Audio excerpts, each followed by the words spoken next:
जीजा जी छोड़िए, अगर किसी ने देख लिया तो क्या होगा? जाने दीजिए, मुझे ये हम दोनों के लिए सही नहीं है। हेलो दोस्तों, स्वागत है आपका हमारे प्यारे से यूट्यूब चैनल में। ये कहानी मेरे और मेरे जीजा जी के बीच की है। दोस्तों, मेरा नाम अंकिता है और मैं लखनऊ की रहने वाली हूँ। मेरी उम्र 22 है और दिखने में बहुत ही हॉट हूँ। मेरी एक बड़ी बहन भी है जिसकी शादी हो चुकी है और उसकी शादी को करीब 2 साल हो गए हैं। मेरे जीजू जो कि बहुत ही हैंडसम है और बहुत समझदार भी हैं। ये बात आज से करीब 2 महीने पहले की है, जब मेरी बहन और जीजू की सालगिरह का टाइम था। तब हम सब जीजू के घर गए हुए थे। उसके बाद सभी ने सालगिरह के प्रोग्राम को बहुत अच्छे से एंजॉय किया। हम सबको अपने घर वापस आना था, लेकिन तभी मेरी दीदी मम्मी से बोली, मम्मी मम्मी, आप छोटी को यहीं मेरे पास ही छोड़ जाइए। कुछ दिनों के लिए मैं वैसे भी बहुत अकेला महसूस करती हूँ।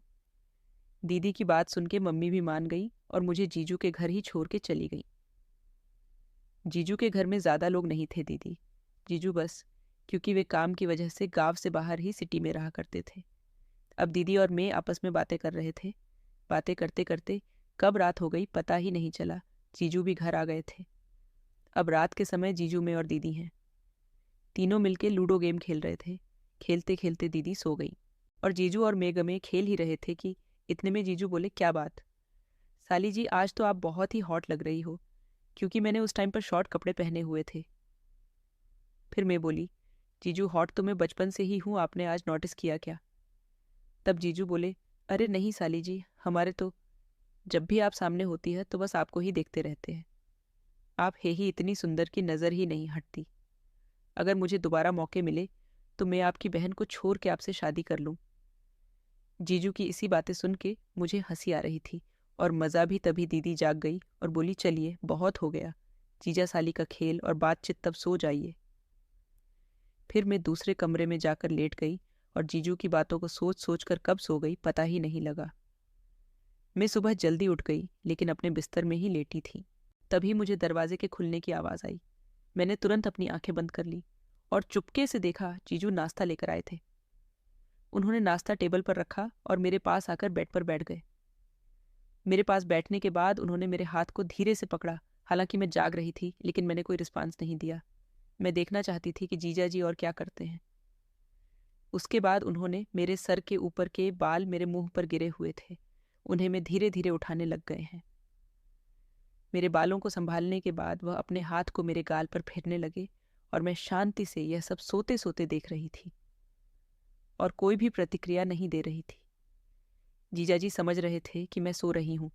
उसके बाद जीजाजी ने मुझसे कहा, अंकिता उठो, मैं आपके लिए चाय नाश्ता लेकर आया हूँ, कर लीजिए। उसके बाद मैं उठ गई और मैं चाय नाश्ता किया और मैं और जीजाजी बातें करने लगे थे। बातें करने के बाद जीजू मेरे रूम से चले गए और मैं जो जीजाजी मेरे साथ कर रहे थे वह सब सोचने लगी थी। इसके बाद जीजाजी ऑफिस के लिए चले गए। फिर मैं और दीदी घर पर बचे हुए थे। दीदी ने मुझसे कहा, चलो छोटी बाजार चलते हैं, मुझे कुछ सामान लेकर आना है। लेकिन मेरा मन बिल्कुल भी बाहर जाने का नहीं था, इसलिए मैंने दीदी से मना कर दिया कि दीदी आप चले जाओ, मेरी तबीयत थोड़ी ठीक नहीं है। इसके बाद दीदी बाजार के लिए चली जाती है। दीदी के जाने के थोड़ी देर बाद मुझे दरवाजे को खटखटाना की आवाज़ आती है। मैं दरवाजे की तरफ जाती हूँ और दरवाज़ा खोलकर देखती हूँ तो वहाँ पर जीजाजी खड़े थे। मैंने जीजाजी से बोला, जीजाजी आज आप जल्दी घर आ गए? तो जीजाजी मुझसे बोले, हाँ साली जी, आज मैं ऑफिस से जल्दी आ गया, क्योंकि मेरे घर पर मेरी इतनी प्यारी सी सुंदर साली आई हुई है तो मेरा मन ऑफिस में कैसे लगता है, इसीलिए मैं आज ऑफिस से जल्दी घर आ गया। उसके बाद जीजाजी अंदर आ गए। फिर मैंने जीजाजी को बताया कि दीदी तो किसी काम से मार्केट गई हुई है और घर पर कोई नहीं है। जीजाजी मेरी यह बात सुनकर मुस्कुराए और मजाक मजाक में मुझसे बोले, अरे वाह, ये तो बहुत अच्छी बात है, ये तो बहुत अच्छा मौका है, घर पर कोई नहीं है और जीजा साली अकेले हैं। जीजाजी की ऐसी बातें सुनकर मैं अंदर ही अंदर घबराने लग गई, लेकिन साथ ही मुझे उनका यह मजाक अच्छा भी लग रहा था। इसके बाद जीजाजी धीरे से मेरे पास आते हैं और मेरे पास आकर कहते हैं, साली जी, मैं आपको बहुत पसंद करता हूँ, बस आपकी दीदी की वजह से मैंने कभी ये बात आपसे नहीं बोली। जीजाजी की बात सुनकर मैं भी जीजाजी से बोली, जीजाजी मैं भी आपको पसंद करती हूँ। इसके बाद वो मेरी बातें सुनकर बिना किसी हिचकिचाहट के मेरे और करीब आ गए और उन्होंने मुझे पास आकर पकड़ लिया। तभी मैंने जीजाजी ने बोला, जीजाजी छोड़िए, मुझे जाने दीजिए। कहीं अगर दीदी आ गई तो वह हम दोनों को देख लेगी और यह हमारे लिए सही नहीं है। लेकिन जीजाजी कहाँ मानने वाले थे। उन्होंने मुझे नहीं छोड़ा और बोला, साली जी ऐसा मौका बार बार नहीं मिलेगा।